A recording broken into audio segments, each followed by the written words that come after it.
ñoo ngi leen di nuyu ku si nekk turam ak santam dal leen ak jàmm kàddu ga daal di nay daanu ki nga xam ne moo di Ousmane Sonko ñii di waa CEDEAO nag daal di na ni gàntal li nga xam ne nag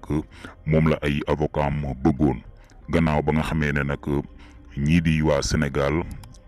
àtte woon nañ ko ne nag moom mii di Ousmane Sonko partem bi nga xam ne moo di parti Pastef dañu koy daal di tas.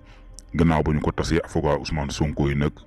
daal di bañ daal di def ab appel nag fële sa CEDEAO waaye nag ñi nga xam ne nag ñoo di àtte ñoom waa CEDEAO nag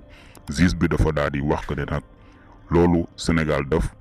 maanaam lu jaaru la parti bi nga xam ne moo di parti Pastef nekkul yoon muy daal di nekk ab parti buy dund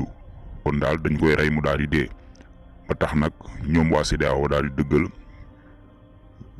atte bi nga xam ne Sénégal atte nañ ko kon parti Pastef daal di nañ koy tas mu nekk lu doy waar ñoom nag nee nañu duñu àddu ni si li nga xam ne nag moo di bokkuk Ousmane Sonko si ay élection loolu nag dañ koy bàyyeeg waa Sénégal ñu daal di doxal lu ni mel.